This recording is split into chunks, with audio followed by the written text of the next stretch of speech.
this is Natalie and from Soilcloth Wine, and I am currently in Valle de Guadelupe, and I am speaking here with Nikolair Rudametkin, and we are at Hacienda La Lomita, and we are in a vineyard. What is the vineyard that we are currently in?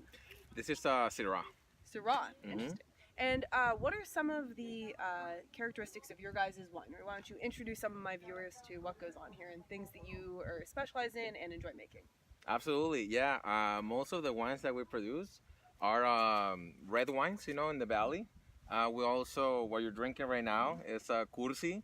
That's a really nice color intense rosé.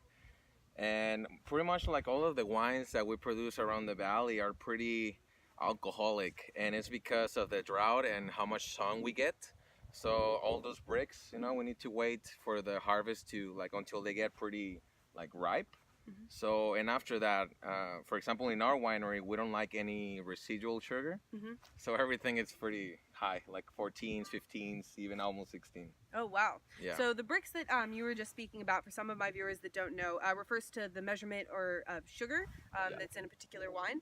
And when you're in a warmer region, the grapes tend to get really ripe and they become very high in sugar. And you have to balance that phenolic profile and the flavors with also the sugar content that you've got going.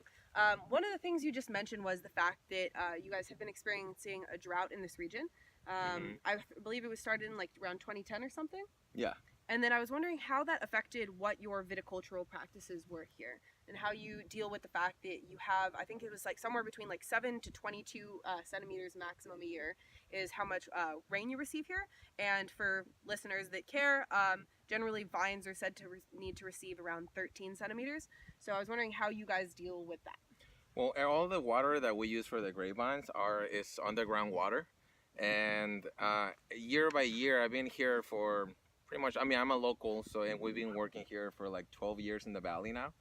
And I've seen the changes in the water because we're more wineries and there's also less water, to share. Yeah. So I see the wells before, you used to get water out of it and then it recovers in 3 hours or something like that. And now it can take even 6 or 8 hours to recover. So we can't really, it's a problem that we have about to irrigate all the vineyards. And I think one of the solutions that we're actually planning the whole valley, and my uncle, which is the president of the winery organization around here, is to bring gray water from Tijuana. And also we're working on the salinization plant close to Ensenada. Okay, interesting. So one of the things I was reading about in this region is that some of the wines can come off as a little saline or salty on the palate, and that's because of not only the drought, but a lot of the water here is already quite high in salt. So I know that a couple wineries I visited earlier today, one of the ways they deal with that is they desalinize their water that goes into their vineyards, and they have filters. Do you guys use that here? Yeah, we have a filter in our wells. Yeah, that's crazy. Yeah, and it's still not the perfect thing to do. We wish we had a little bit more water, but you gotta adapt to wherever you are in the world, and I think that's at least one of the few things that we can do about it. Have you guys experimented with the difference between using that filtered water versus not using the filtered water? Yeah, it's for sure less salt, and a lot of people. You're not the first one that told me hey, I feel a little bit minerality in the wines or something.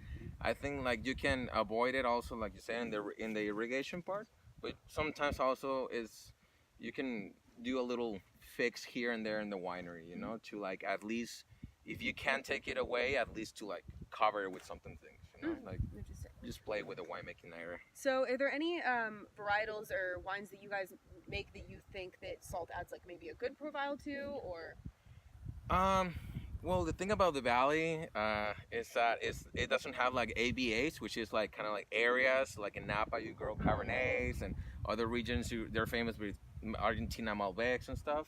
Over here we grow everything. We're still trying to find out which grapes are the best for us. But at least my personal opinion, I like Tempranillo, Chenin Blanc, Syrahs are pretty good. Oh, cool. Do you guys make a Chenin Blanc here? Yeah, we do. Oh, okay. I'm going to go to the tasting room and try that in a minute then. And I understand that this region is really popular for Nebbiolo. and Chenin Blanc a little bit. And my understanding is also that brandy is one of the things that's most commonly consumed in this region as a alcoholic beverage. We do consume a lot of stuff. I think that Good. yeah, that's a good part of it. We just like the good life, you know, and we enjoy a good beer. We enjoy a good tequila, and nowadays people are starting to grow their palate into wines or brandy or stuff like that. So I think it's for sure growing year by year. And so, as part of like the next generation of this particular winery, I was interested to hear how you, what thoughts you have on going forward, and possibly like what new things you might bring to the winery to increase people's interest in this region and also in your wines, and especially amongst the commercial or the domestic market, but also internationally. Yeah, absolutely. I think there's a lot of room to grow. And I think, for example, the water that is coming is going to be a great help for us because I'm going to be able to do a lot of more stuff here in the field. And yeah, just work. We're actually both. We have this winery and we have another winery like 10 minutes ago from away from here, and we're both organic. Okay. And on the other one, it's actually organic and biodynamic. So with that said, we need to work on the cover crops. We have to work on our compost and working like on a lot of different aspects into the ground, because I think that is something that people are starting to understand a little more. But I think a lot of people were hiring really good winemakers and trying to expect a great wine. But nowadays, including myself, I think that in order to have a good wine, you need to have good grapes. To have good grapes, you need to have a good plant, and then you need to have a good soil to have a good plant. Interesting. Yeah, I would definitely agree. We're currently standing on a cereal grain cover crop. And then what is the soil like here that I'm standing on? It's really rocky, but it's also a lot of clay. A lot of clay, Yeah, a lot of clay into it. So it gets really compact and a lot of rocks everywhere. So the reason of why we have this cover crop is because our ground to grow is so little, you know? So we're trying to add more organic material into it. It's kind of like the plant nutrient. So to improve the future clusters. Interesting. And then how old are the vines that we're currently standing in? This should be about 12 years old, 13.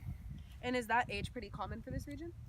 Yeah, because most of the new wineries, when they started planting, it was about like less than 15 years ago. So it's around 10 to 15. Yeah, this area has grown a lot. I think you said it was like 200 wineries before, and now something like that. Yeah, wow, that's quite a lot of growth. When I was little, I used to come here, not to the wine region, but I used to come and do fishing, and so it's interesting to see the way that places have changed. I really appreciate you coming out and talking with me today. Of course. I can't wait to go back in and taste some more. And can you tell my viewers a little bit about what I'm currently drinking in case they want to go and find this one? Sure. Yeah, this is a really nice. This is the only rosé that actually we make. It's really nice color, really intense, and I like it a lot. You know, it's 100. Well, it's 90% Grenache and 10% Mission grape. And it's one of our best sellers actually, because people like the color, the smells, the taste. It doesn't have any residual sugar, so it's a little bit fruity but not sugary, you know. So that's kind of what we like to drink here for a nice sunny day.